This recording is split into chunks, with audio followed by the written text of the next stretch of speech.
Well, you join me at the beautiful Alvechurch Fishery. Now, as you can see behind me, that is actually an island. Now, there's an awful lot of cover on that island, which is going to make it very difficult. So what I'm going to do today is trying to catch against cover. It's around about 3.5 to 4 foot deep, which makes things really tricky. But hopefully when the sun comes out, it warms up a bit, we can also have a go shallow. Now that's either going to be with the against the cover, or hopefully out of our hand when the fish get feeding.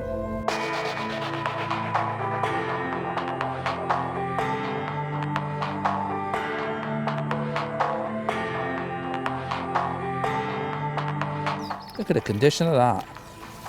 It's like it's brand new.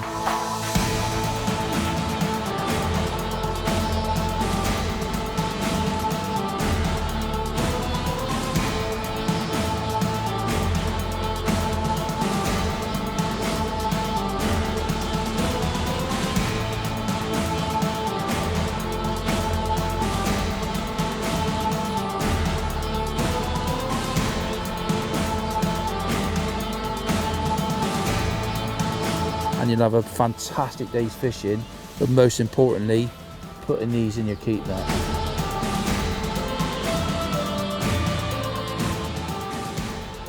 Well, if you look in front of me there, on this beautiful lake at Alvechurch, that is actually an island. Now, there's a lot of venues I go to, and you guys will as well, where you're not allowed to actually cut the vegetation back.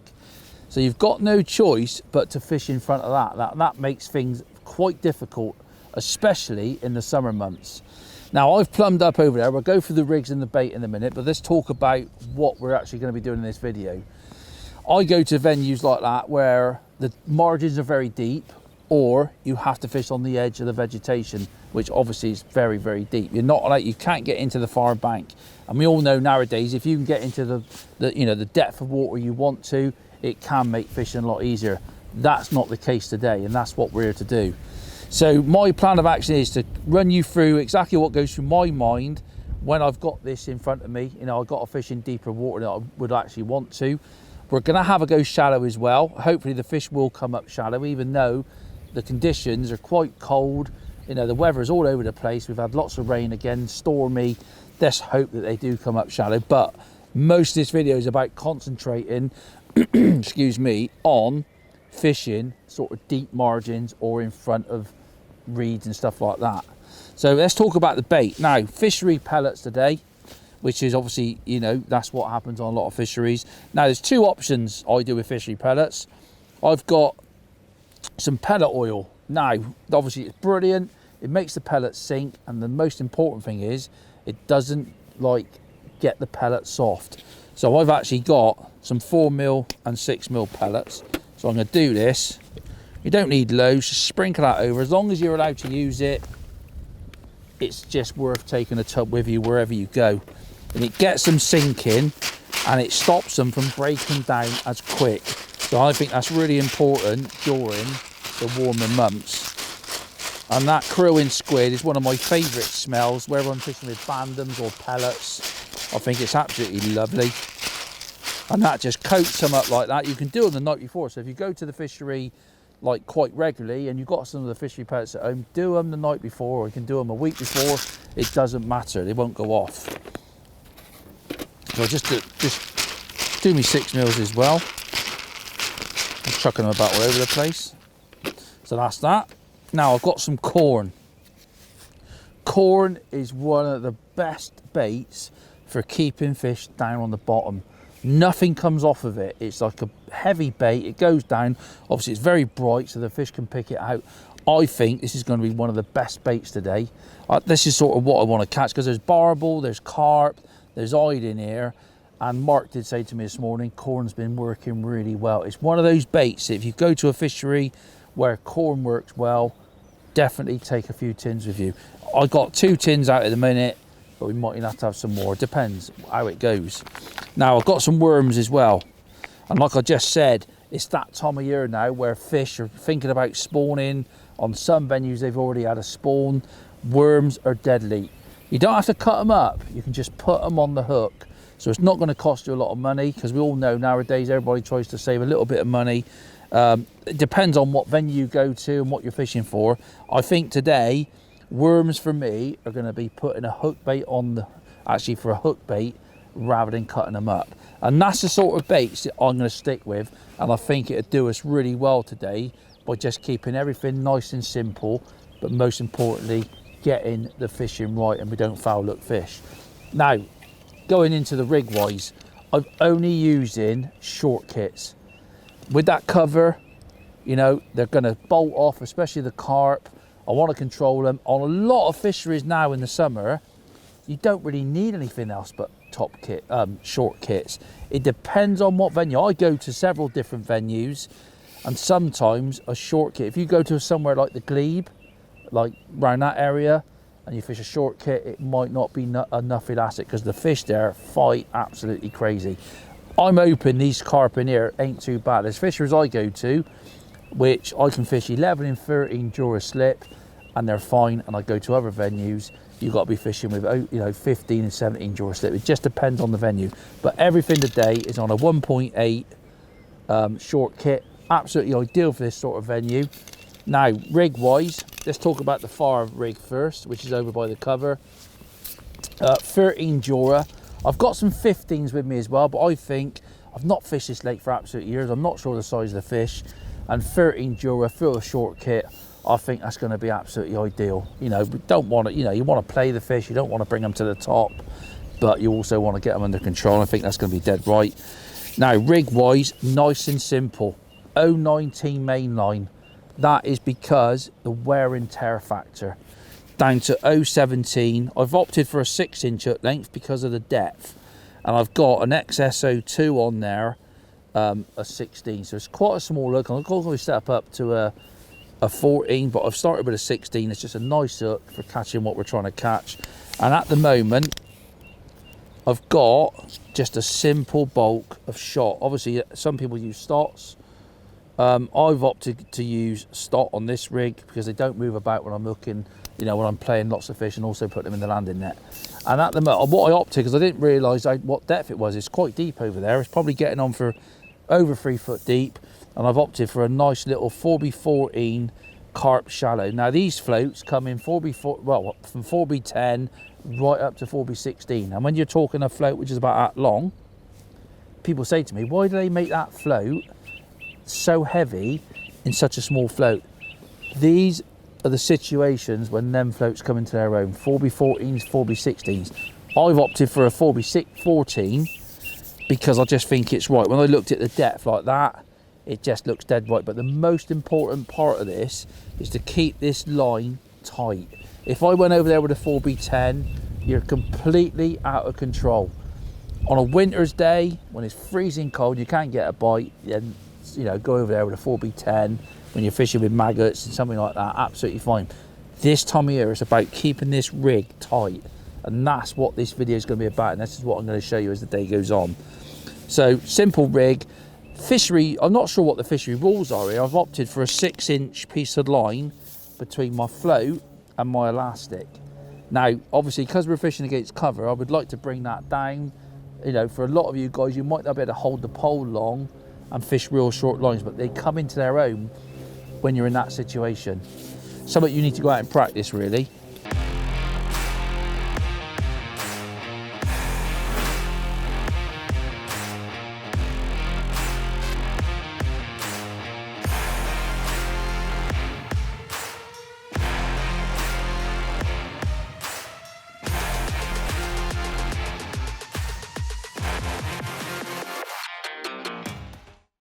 Right, we're just about to start now. So I've fed absolutely nothing anywhere. This is where I'm going to start. So obviously you could start on hard pellets, but I just want to try and stick with corn today because it is such a good bait. I'm just going to hook that down through the blunt end, just nice and easy like that, so you can see plenty of hook. I've got a little cab pot on there, and I've actually cut one of the lids out. I don't know if you can actually see that. That's what I've been doing recently. I thought it works really well, especially when you're putting bigger baits like corn in. So it actually comes with a sprinkle pot, and I've just cut them round like that, and the hole's a little bit bigger, and it's great for putting bigger pellets in and corn and meat, and it just stops it from coming out as you're shipping out. So anybody who's got a sprinkle pot, if you want to cut them around like that, give it a go, because it's absolutely great. And it's nice for putting little bits of ground bait in as well during the winter time. So I'm going to put some of those 4mm pellets in. I'm just going to put just pellets in at the start with a little bit of corn on the hook, and I'll see how we go. So dip them in like that. That also helps them stopping rattling out on the way out. Now I've plumbed up. I've got a little area where I know I can drop my rig in. I'm not going to get hitched up on the reeds.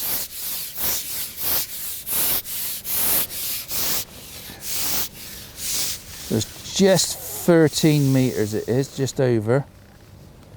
It's a bit windy. It's not going to be easy today, but that's what these videos are about. So I'm going to tap them in. See what my float settles like, and have that 4x14. It just gets it straight down. You know if it's not, if it's going to be caught on any cover or anything. That's nice. So I've plumbed up my normal way, just the body, tight straight away. So bulk. I'm not messing around. I've not got any droppers or anything. It's literally straight down. You can't mess about when you're doing this. And I'm going to try not to strike, even though the wind is pretty awkward.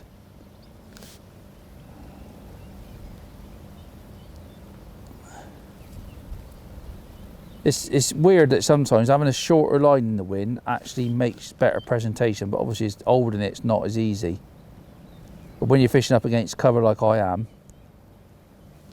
trying to fish a real short line is it's an absolute must. Because what I don't really want to do is strike, I want to just lift. It is towing a bit, because on this lake, there's quite a few, they got these diffuser aerators down the middle, which pushes the water about, so the water is moving a bit.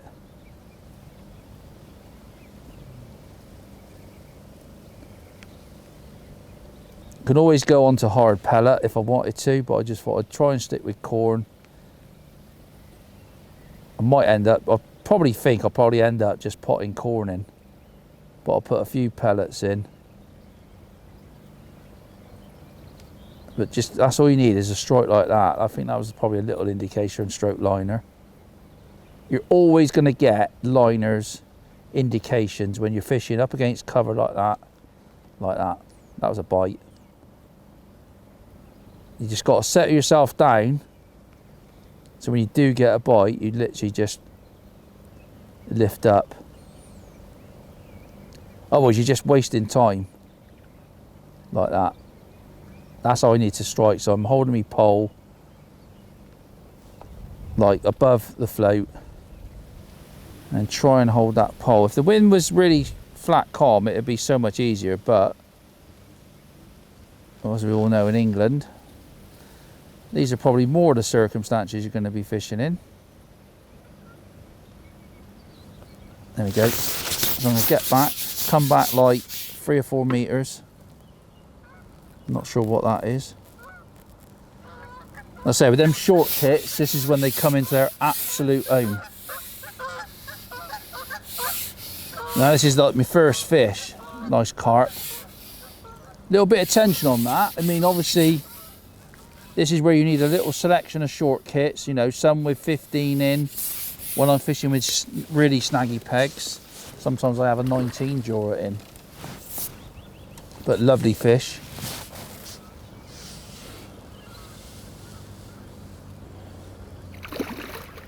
Oh yes, they're a little bit bigger from the last time I come. So it's all fishery nets. Mark's managed to find us a couple of keep nets. Mark's, you know, he's done that from day one on this fishery. So all the keep nets, landing nets are fishery owned. Lovely. Lovely fish, like 4 pound, I reckon. It's about 3 times the size of them when I last come. Let's get him back. That water's surprisingly cold actually.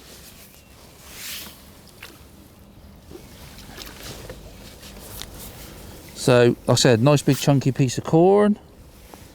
Just hook down through that bottom bit. I'm just going to stick with pellets for the time being. Obviously you could fish hard pellets. I just thought it'd be quite nice to run you through that corn bait, and you know, maybe if we get lots and lots of indications, I can put a piece of worm on, a whole dendra. Well, that wind's just dropped there, so I'm just feeding those pellets, not making too much noise to bring them off the bottom, because they want to come off the bottom there. Sometimes trying to catch shallow against that, you'll loose feed pellets, they'll all be in the back, they'll all be sucking on the reeds, and it'll drive you absolutely scatty. There we go. So come back. Once you get it to that, once you get that pressure on there, stop. Don't keep pulling. I see people just keep pulling and pulling, and just get him under control.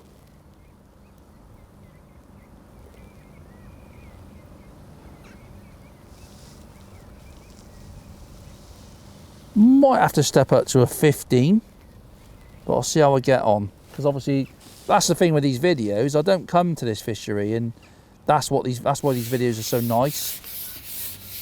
And some, you know, obviously a lot of people haven't got lots of top kits, so, but at least with a 13 you can go to F1 venues. You know, when you're bagging on F1s, on jiggers and fishing shallow like that, 13 is really nice as well. Obviously I've got the roller pullers in the side as well, but that's nice. It's a nice tension, that. I used to do a lot of this fishing on a venue near me once, and it was all about getting the tensions right as well. I could always strip a little bit of elastic off if I wanted to. But that's nice, nice size fish. So the 019 main line, you could even step up to 021 if you know the venue that well. And to be perfectly honest with you, if I come again, I might even set up a 4B16 carp shallow, just to get that line even tighter. That's the art of it. That's a bigger one again, that. Yeah, that'll do.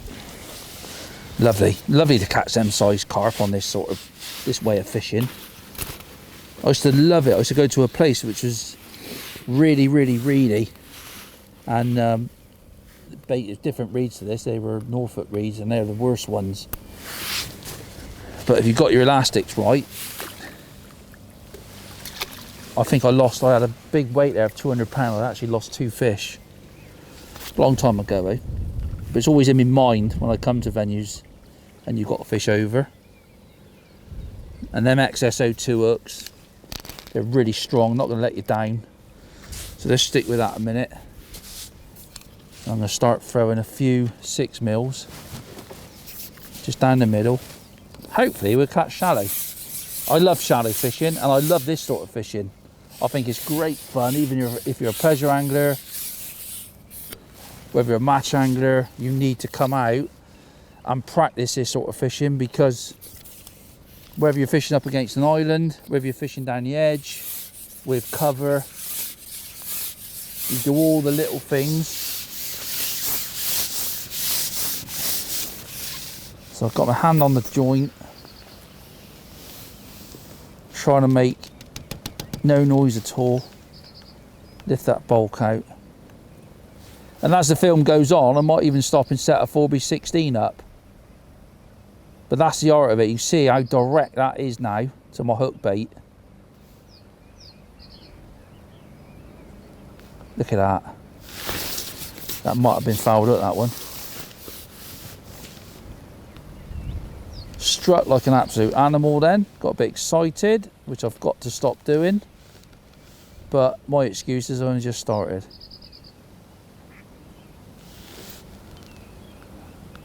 So just hold that, let it catch up. The wind is really awkward, to be fair.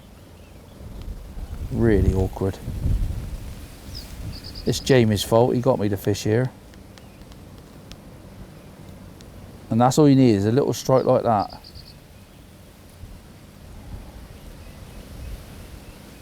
There we go. Just come back.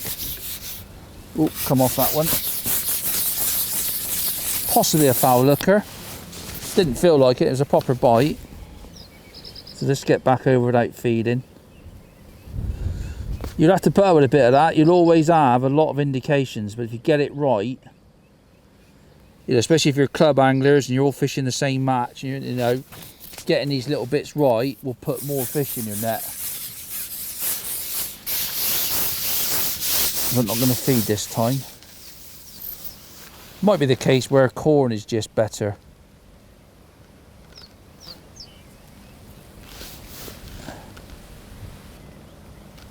Oh, that was a bite then. Just the winds just caught my pole wrong then. But that's the art. Just don't really strike.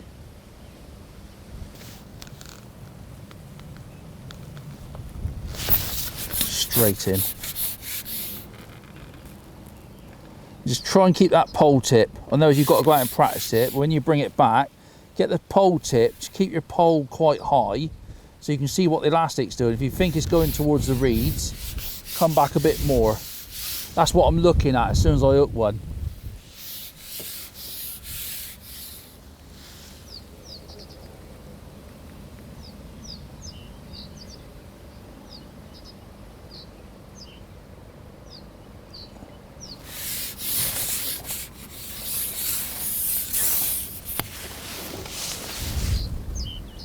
Not use these top kits for a good time, to be honest. They're all going to start coming out now, eh? Depending on, like I said, depends on what venues you go to, and it depends on how hard the carp fight. I go to venues, the carp are like, you can fish 0.13, no problem at all, and you go to a venue, you can't fish anything less than 0.17. And yeah, it's crazy how the venues change. I think this venue you can fish quite nicely. They don't seem to be bolting off. Some of that is down to clarity of water. I think if the water's got colour in it, they don't seem to fight so bad. And if you go to a venue with clear water, they're absolute lunatics. But these, at the moment, they're nice. They're fighting really well, but they're not going absolutely haywire.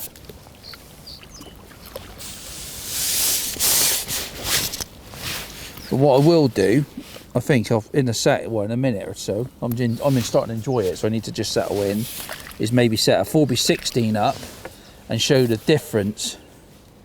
And it looks horrendous sometimes when you get a great big bulk. So I'm having loads of hooks showing. And 4mm pellets. Get yourself some of that pellet oil, because it's not just what it does to the pellets, it's the actual smell. Always carry some stuff with me. So, like that. Just going to chuck a few 6s out my hand.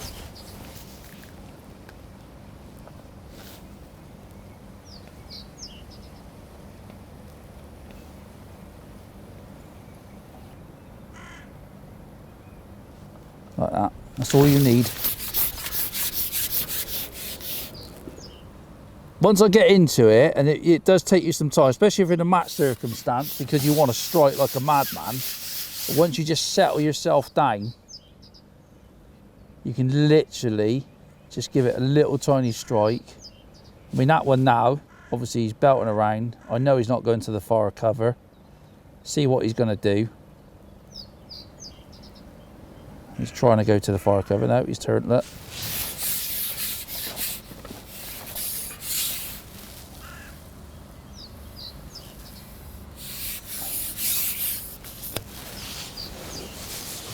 Nice thing as well with short kits, you can get two sections out of a reel of elastic.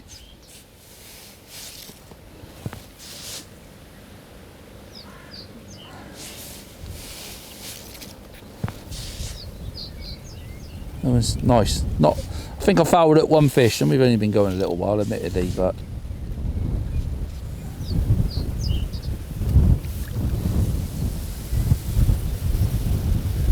That wind is stronger than what we think, let me tell you. You sat at home watching this.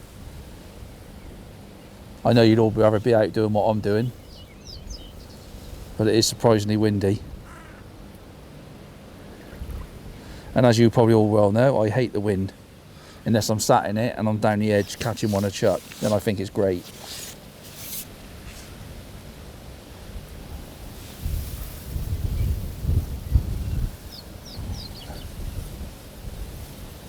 Oh, get out of there. Seems to be a better fish, that. Look at that. Steady.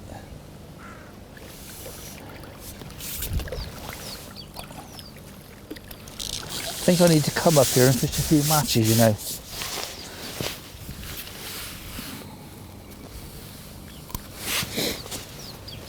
Good sized fish. All carp at the moment. A few 6mm down the middle. Not sure if they're going to come up shallow. I said just hook it like that. When I'm getting lots of bites and I don't want the corner to come off, I just hook it down through the blunt bit. Plenty of hook showing. Not bothered about that. It's more about hooking the bites.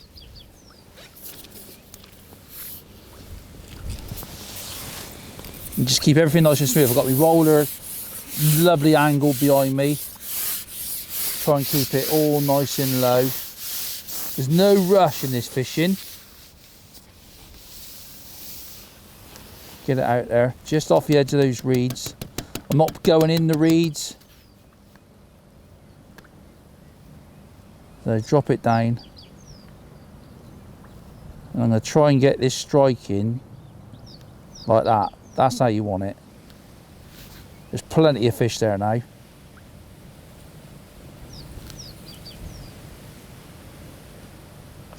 Like that. You've seen that then? That one's trying to go to the reeds. But I can watch the elastic. Just guide him out. He's still quite trying to get under there. Don't get lifting your pole right up. Because if it does go shooting across into the reeds, at least you're keeping it down and it's going under the reeds.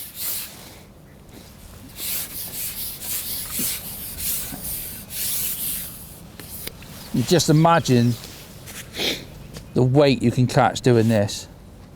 But I honestly think a 4B16, because the fishing's that good, a 4B16 would actually be even better, even though I'm getting one a chuck.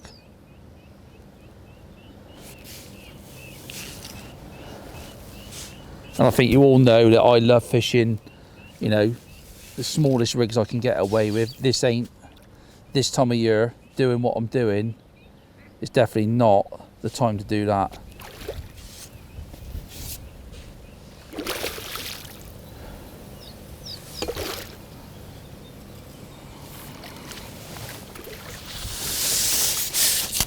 Look at him.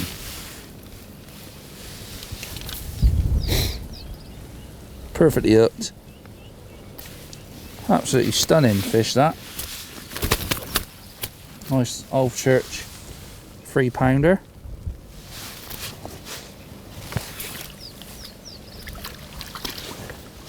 A few pellets. Little bit of rubbish on my main line where one, obviously that one scooted under the reeds a little bit.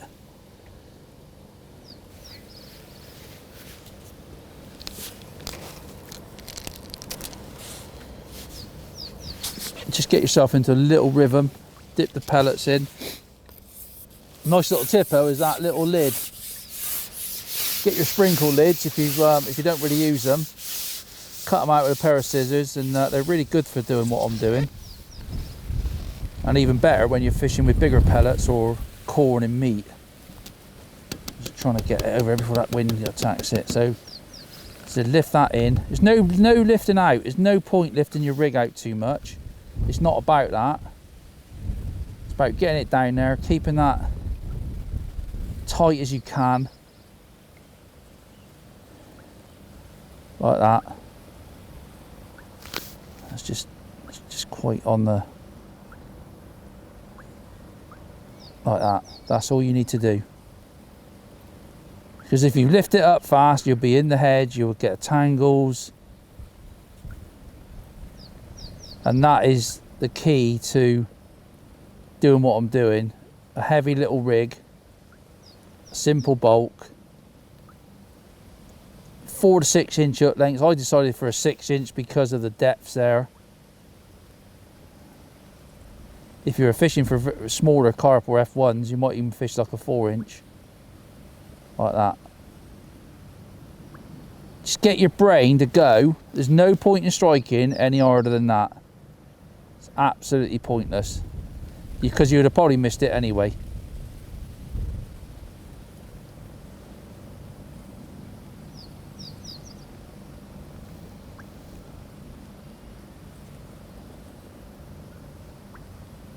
You can probably tell now that float stuck up a little bit, so that corn, because there is a shelf there, it does come, if I come back a bit, it does go deeper, so that's like balanced on the bottom perfectly now.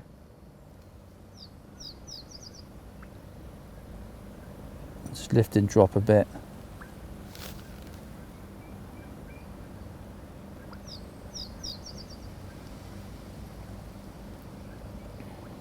There we go.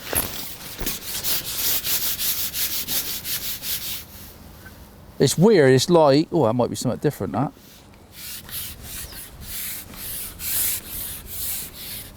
It's weird, if you strike really hard, they'll bolt off. If you strike like that, it's like they sit there and go, oh, what was that? And you've got that bit of time then to get your pole back. That is a carp.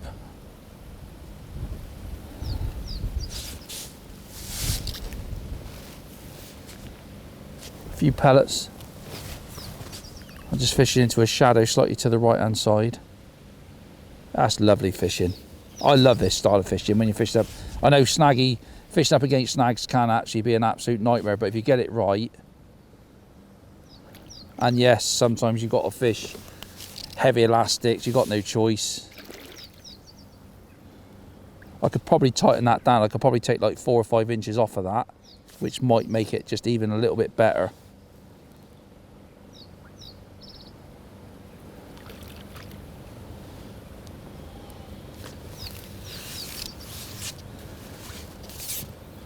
Sometimes I wish I had a 4B18 carp shallow, but we don't do a 4B18. 4B16 is the heaviest we do, but in some occasions I fish a venue called Ivy House near Swindon, and their canal lakes are really, really deep against the far bank, literally 4 foot straight down. And when you're trying to catch these little carp and F1s, you can't catch them shallow. You have to fish on the deck or near the deck, having a real tight line, a short line between your float and your elastic. Look at the condition of that. It's like it's brand new. Yeah, and going back to what I was saying, having that tight line is so deadly. There's no messing around. You're not getting itched up in cover or anything like that. Look at him. Absolutely beautiful Alvechurch carp, that. Obviously I've got my waterproof sleeves on, so I'm not bothered about holding them up, getting soaking wet. Look at that. You get it right and you can get one of these every chuck.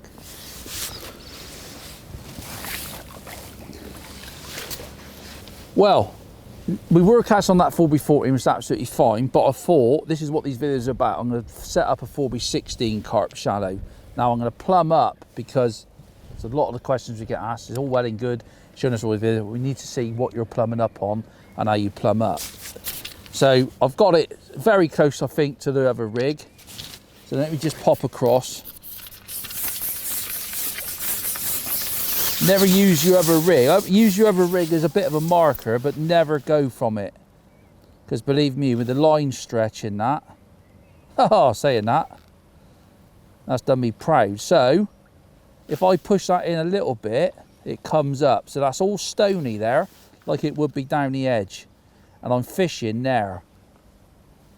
So anywhere, I'm just trying to stay away from the cover. I'm probably like 4 or 5 inches away from actually getting hitched up in those reeds, because that'll drive you up the wall. So anywhere along there, you can see, that's where I'm sort of fishing. So the body's just out of the water. So it's absolutely perfect. I've put a yellow float on as well, because that's the 4B16.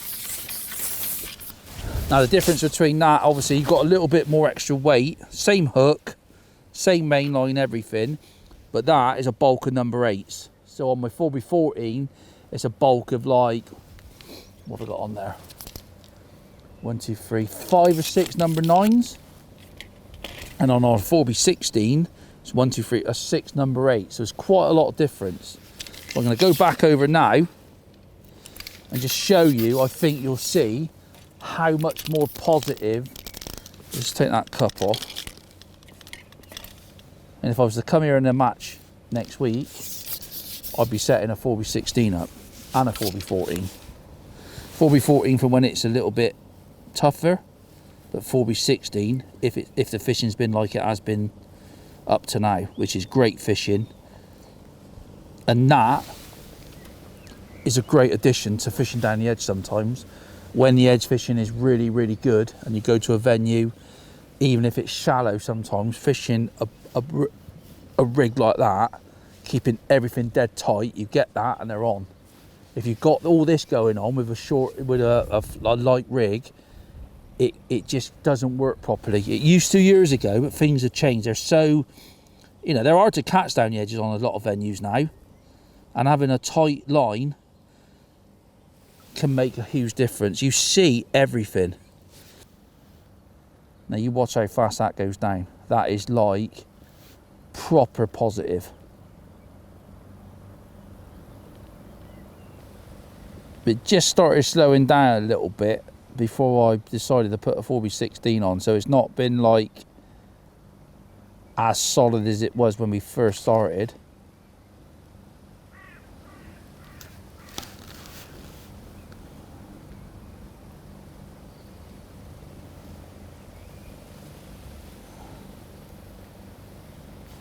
There you go. Did give that a little bit of a strike because it was a very, very fierce bite. So as long as he's out, as long as that carp's out here, I'll just follow him down a little bit because he's very angry. But I did strike a little bit too much then. Right, this one's a bit angry, so just go careful what he's going to do.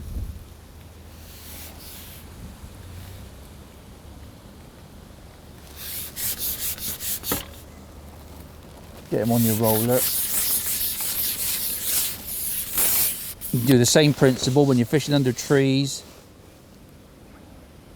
It's probably a smaller carp, it's just twice as angry as the other ones. Yeah, it is, that's typical. You'll find that on a lot of venues. The small carp are the ones that do you. They're trying to climb up the bank.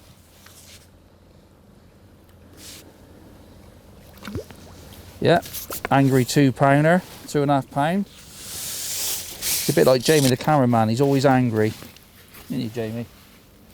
He's not angry today. It's nice and dry. I'm just gonna take a fraction off, and believe you me, when I say you take a fraction off, you won't believe the difference it makes. I'm literally gonna tie a loop beneath the loop I had already. I'm using Dacrons. I love Dacrons. And some people just use a bead where they want it absolutely direct to the elastic. But for carp and wear and tear on my gear, I do like Dacrons, to be honest. So that's a little bit shorter now. Now you watch the difference. Now that line, I am literally right on top of that float.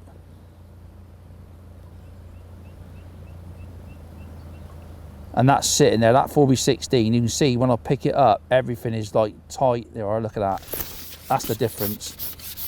I don't know if Jamie caught that on camera. If he did, he needs a medal. Well done, Jamie. And that's the little things, that's why we come over here today to show you this, because it's the sort of things I've learned from fishing venues over many years, which have been an absolute nightmare for people. You sort of seen the float do that then. It's like, did this one on, I just literally lifted. But that slightly shorter line, huge difference. But you can only go on fishery rules, obviously.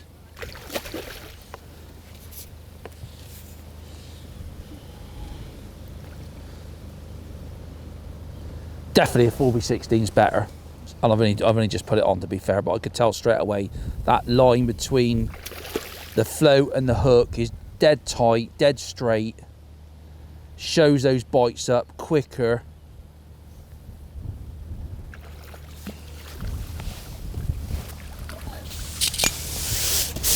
They don't come out all that often, 4B16 carp shallows, but I carry a good selection with me from 015 mainline right up to 021 or even 023 mainlines. If you go into a venue like Larford, venues like that, you're going to need 023 mainline because they're huge carp. Let's do that again. It's really enjoyable fishing when you get it right. Probably need a little tad off that elastic.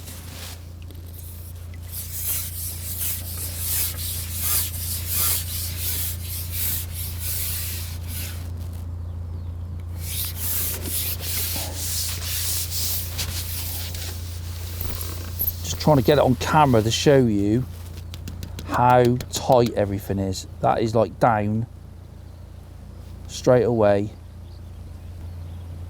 If that was a 4B12, you'd be struggling to get any control at all, and you would not be able to do what I'm doing.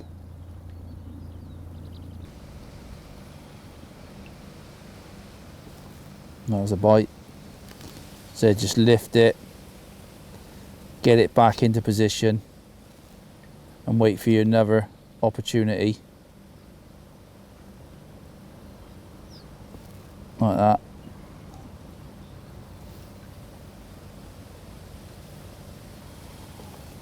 That's it. That's exactly what you got to do. No point striking. You don't know what your next bite. Every bite's slightly different. Some bites are absolutely tiny.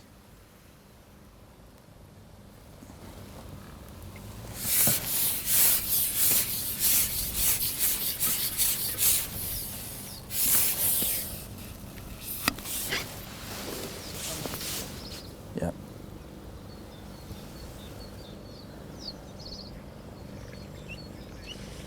One of the smaller ones, crazy little things.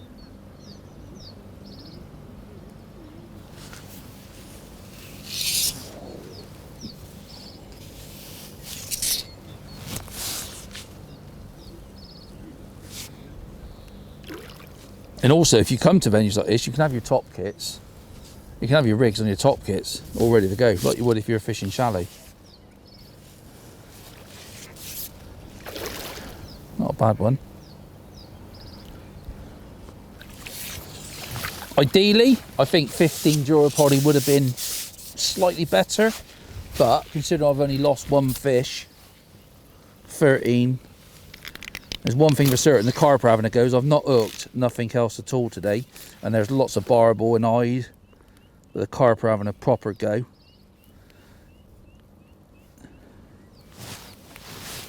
Probably disgorger somewhere.